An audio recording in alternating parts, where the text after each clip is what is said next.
Hey there guys, what's up?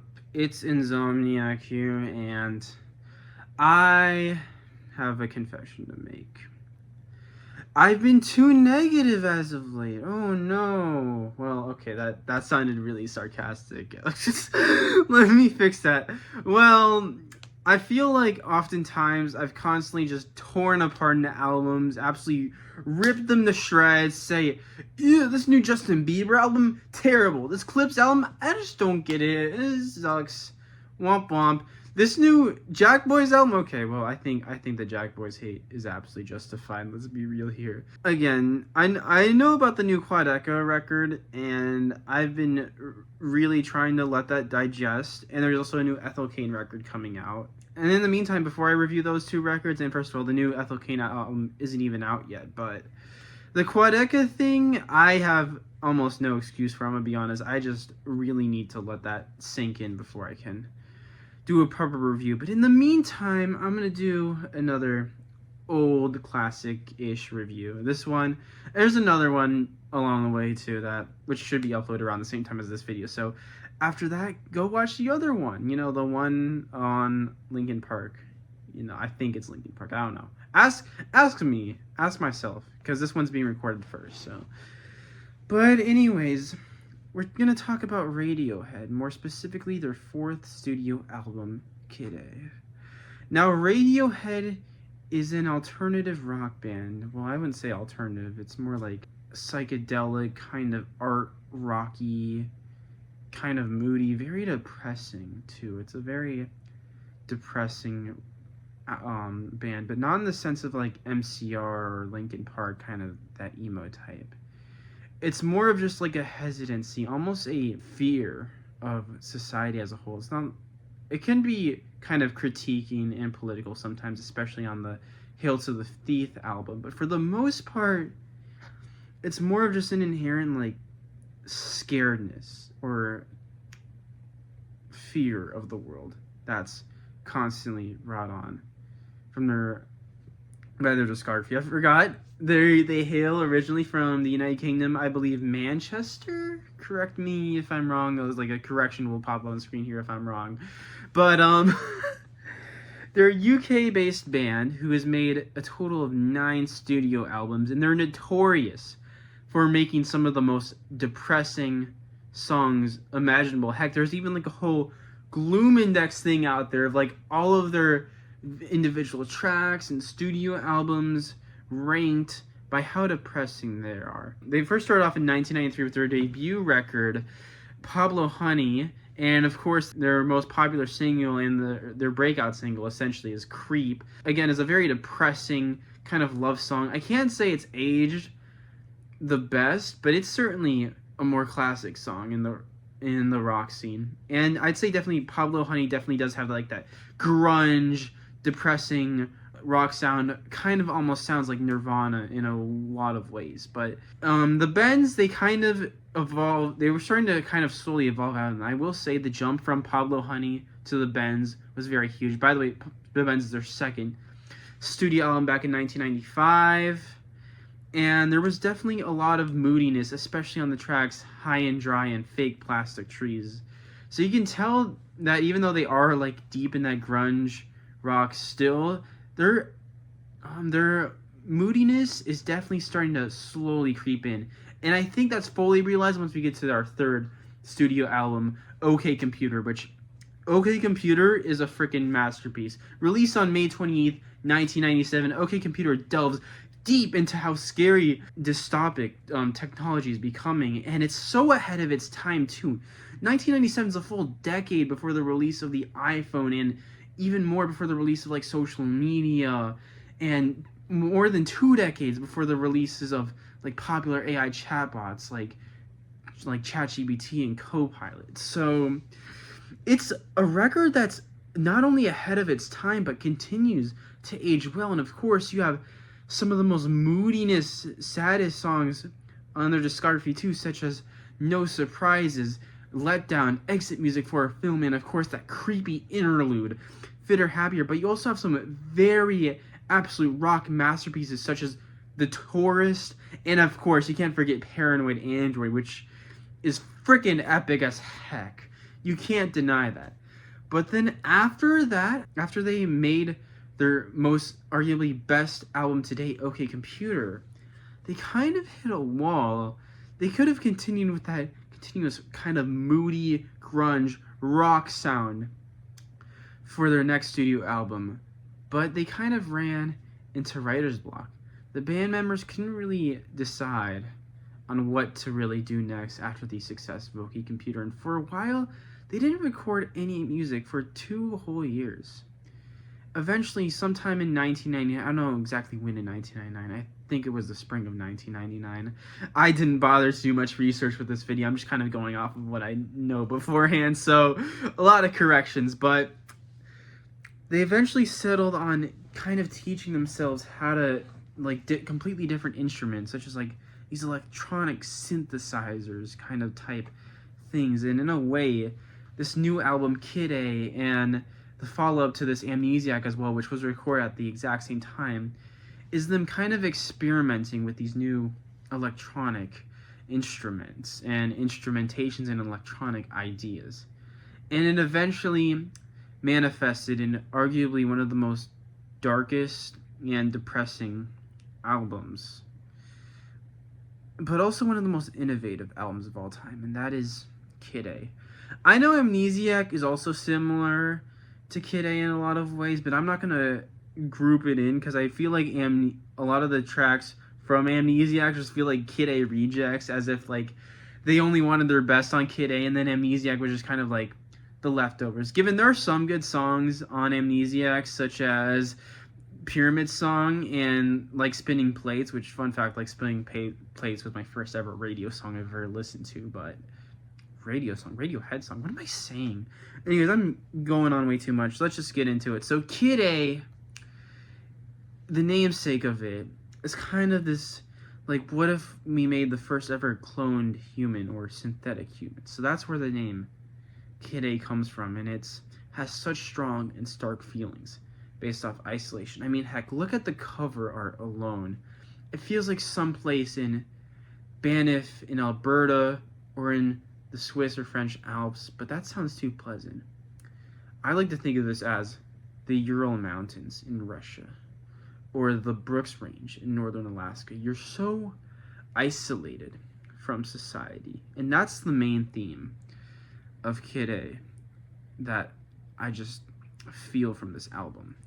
The main energy just coming off this is isolation. This album starts off with the very moody, very eerie, almost ominous, almost as if you've died and either gone to purgatory or are going to hell, like straight up, with everything in its right place. You have that ominous synthesizer beat in such a dark, depressing minor key, and those buzzing electronics around you kind of vaguely singing Kid A, Kid A, and it's so dark and so eerie, and it just slowly builds on itself, and you hear Tom York kind of like singing everything in its right place with increasing volume, and the instrumentals just increase in loudness as if you're no longer in the world you once knew. You are in someplace completely entirely, and you're all alone. And holy crap, what a transition from the more optimistic sound of the closer from OK Computer, The Tourist, to this. It's just such a contrast shift, such a rough shift, as if the old Radiohead that you knew, the old grungy, alternative, depressing Radiohead, is dead, and now you have this weird electronic sound effect for the just kicking off as their first studio album in the 21st century. Not just the 21st century, but the third millennium. And then it just ends off with the synth lead again, and then you move on to the very moody, kind of buzzing Kid A, or that's the title track. The first time I listened to this, I felt nostalgia. I don't know why I felt nostalgia, considering the first time I listened to this was literally like 2 months ago, but like it almost feels like you're in like the ruins of like some sort of RPG video game. Like the first thing that came to mind was like the abyssal ruins from Pokemon Black and White. I'm not kidding. It's like you're using dive and just trying to like search for the ruins, and you're just all alone. You're deep underwater off the coast of Andela Town. That's what it feels like, and you just have like that kind of like low, like those low, very spacey synths, almost kind of acting like strings, and that very like buzzing, plinking synth melody going on. You have that very light percussion, and of course you have Tom York's vocals, which are super distorted. It's like this track is so ahead of its time too in terms of electronic music, because you wouldn't really hear this type of sound for years later. It's like it wasn't until like the mid to late 2000s that this type of weird auto-tune sound really caught on by people like T-Pain and the Black Eyed Peas. But instead of using it for like this annoying pop party song, it's used in a very depressing and isolating way, and I just appreciate it a lot. And then next up we get to the very experimental, kind of noisy national anthem. And now finally we're kind of within a sound that we're more familiar with Radiohead up to this point. Though it's kind of like a weird, awkward, like distorted mishmash of it. You have the typical jazz, you have the typical drums and guitar, but you also have these weird jazz noise kind of going on. And of course Tom York vocals come in again. They sound like they're from like 8 quadrillion filters, and it's super distorted again. It's like almost like a joke in your face. It's like, oh, finally a more normal sounding Radiohead song with that kind of like dun dun dun dun dun dun dun guitar coming in, and then it just completely falls apart. And wow, this is where the feelings of isolation really come in with the 4th track. How to Disappear Completely. It's like it gives kind of the spacey, isolating feeling, almost as if you're completely alone, but you're with people. But that's the thing, you're not talking to those people, you're just in the same vicinity as crowds. And I get that feeling a lot, especially when I'm at a cafeteria or in a shopping mall or in a library. There's just so many people around socializing, and I'm just there alone. Either that, or you can kind of take it as like you're exploring this vast open land on its own, say the Tetons in Wyoming or the Himalayas in Nepal, as if you're just like on alone on this vast expedition. And again, going back to the album cover with those mountains in the background, I also do like to compare that album cover a lot to the Yay album cover, which is literally just a picture of the Tetons and just some writing. But like, come on, they're very similar, you gotta admit that. I feel like maybe Kanye knew about Kid A. Oh wait, their names literally rhyme. But yeah, it's a feeling of like you're not there with other people, and you just rather kind of disappear from society, like just completely withdraw from everyone and everything, instead of making the effort to socialize with people. And then you get to Treefingers, which some people say this kind of detracts from the album, but I think it's a perfect. I don't really quite consider an interlude, considering it's almost 4 minutes long, but you do get kind of like that spacey, almost noise droning type that just goes on. There's no lyrics to it. It's just like you're almost in a trance-like state through it, and it's so dissonant, so eerie, almost terrifying in a way, as if you kind of don't really know what's out there or what the environment really is like around you, but you're still very captivated by it. And wow. And then we kind of get thrown back into the Radiohead we're familiar with the track Optimistic. This is easily the happiest song on the album, and it better be the highest on the Gloom Index. If not, then that would be really funny. But here we get the Radiohead that we've all known and loved, with that typical guitar and the drum set and Tom York's vocals sounding normal. And again, the lyrics here are kind of uplifting almost. Like, if you try your best, you will succeed, you know? It's like after the heaviness of the previous 5 tracks, I am so glad that we're finally in a happier place, at least for the time being, you know. And I'm so grateful that they have Optimistic here, and in turn the next track in Limbo, even though in Limbo is a bit more depressing than Optimistic, because without these 2 tracks, I feel like this album would have been nearly impossible to sit through without absolutely bawling your eyes out. I'm gonna be honest. But yeah, in Limbo, definitely kind of has that more spacey feeling to it, but also the typical drum set and guitar. Also sounds like something that could be off either the Benz or OK Computer here.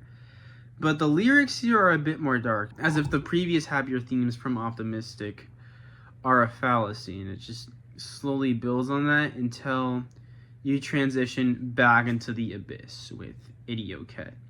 Now, Idioteque I feel kind of conflicted on, because it's like, it's basically the happiest, sad sounding song you'll ever hear. Now, what do I mean by that?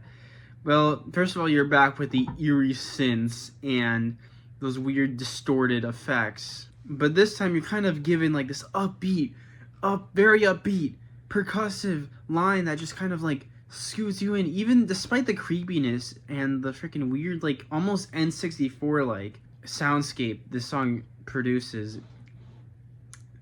It just feels so upbeat. Like you're almost like kind of like driving through very heavy fog, or getting through Big Boo's Haunted Mansion in Super Mario 64. It's like you're in this very dark place, but you're still pushing forward. And even though, and yeah, the lyrics again are very, very dark. I mean, first of all, they predicted the Ice Age movies would come out.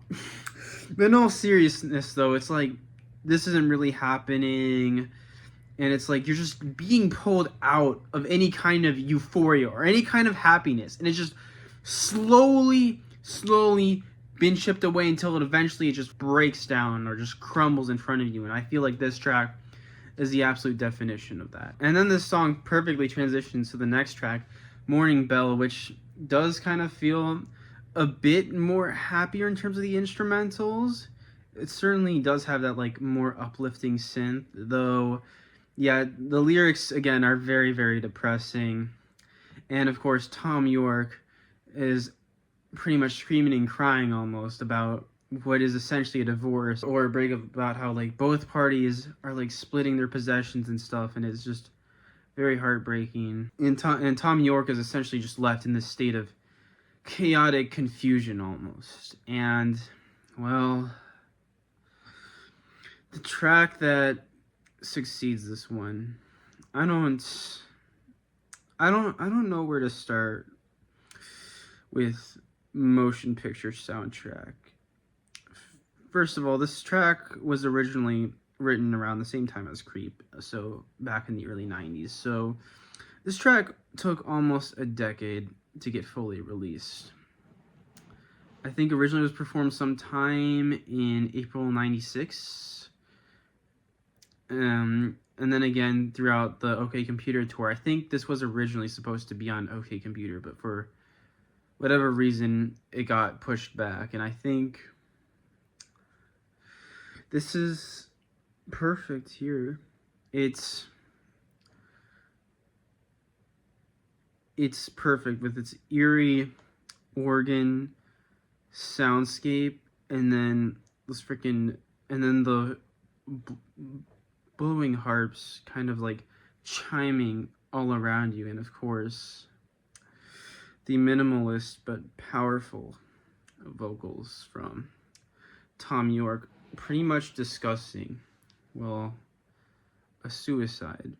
Well, maybe it's not a suicide, maybe it's a breakup or a final goodbye, but the final line, I will see you in the next life, is so haunting to me. It's almost like you've come through this journey of isolation and we're starting to feel better, but now that you've gotten ripped back to reality and find out or fully grasp the truth of the current state of life, or of your life, that you've kind of self-imposed. Or maybe it's not self-imposed, maybe it's just the fact that you now realize that everything you've loved, that you want to return back to or hoped to return back to, is now gone, and there's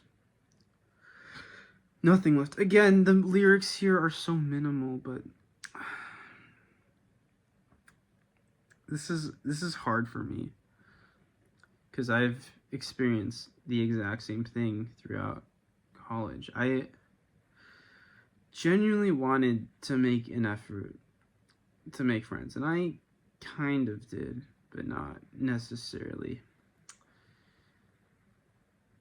See, the thing is that, well, everyone kind of has their own different interests, their own bubble almost, and it's like, I'm such a weird, socially awkward person who used to be a very, very extroverted guy. I really wanted to make a lot of friends, but I think I might have had autism. I don't know if I did or not. Like, I was like diagnosed at like 4 and then undiagnosed at 14. Doesn't make any freaking sense, but doesn't matter.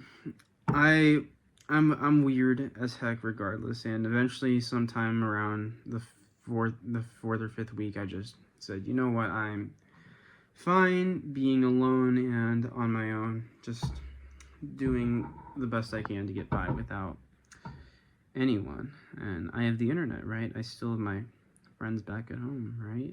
And then it's like, just over time, seeing your friends online just either block you or ignore you forever, or just that self-imposed isolation, just to only break out of it and realize that, one, you don't know how to make any friends, and two, there's nothing left for you back at home, and now it just doesn't matter. And I feel like that's what the motion picture soundtrack is trying to convey here, as if there is really nothing left, and maybe you'll see this person again, or see this thing you love in the next life. Could be the afterlife, heaven, or reincarnation, if you believe in that. Is it a suicide note portrayed by Tom York? I don't know. It seems like sleeping pills could be like something like he's overdosing on something like Xanax, or even something like cyanide, or antidepressants. Just something that could easily kill him. And those haunting final words with just the winding harp around, and the harp around kind of overpowering the chord, and those eerie backing vocals, it's so beautiful. And that's the truth about life sometimes, is that, and again, I'm not really an empathetic person at all. I'm kind of an a-hole, actually. I don't understand the concept of empathy at all. I don't deserve to have any friends or anyone talk to me, and I guess that's ultimately kind of what I got, which, I don't know. That's why I'm so clingy, is because I don't know how to talk to people. So the few relationships I do manage to forge, I value them tooth and nail, even if they aren't ever the most healthy thing for me. Because you don't understand, once you're in that isolated space, is that over time you forget to be a person. And I feel like that's what Tom York is realizing, or whoever is the MC of Kid A is realizing, that once you emerge out of that empty, adventurous space of isolation and enter back into the real world, there's nothing left for you, and all you can just do is die, I guess. Like, geez, I don't know. So heavy. I'm sorry. I went on for too long, but Motion Picture Soundtrack might be my all-time favorite Radiohead song for that. If you're still watching this after just me ranting and babbling on about Kid A, I genuinely love you. Not love you in the sense I feel romantic or sexual feelings towards you. No, obviously not. But I love you in the sense that I'm grateful for you for sticking around for this long and supporting me, a channel with not even 300 subscribers, and of those subscribers I yield only like 10% of that base on average per video. So I'm just glad you're here. And then we get to Untitled, which is kind of like the closing interlude to Kid A, which is kind of haunting, has that chorus in that almost as if you're being ascending into heaven almost after you passed away, which I don't know what to say anymore. I've been venting for too long and going on about nothing for too long. So Kid A, this is one of my favorite albums of all time. I'm giving this a 90 out of 100. And if you want to know, oh, where's the other 10 points? You've said so much positive things about this. Where's the other 10 points? I don't know. Maybe this album just makes me way too sad. Or maybe some parts of the album are too happy. I don't know. But it's a 90 out of 100. What else do you want me to say? So, thank you for watching. And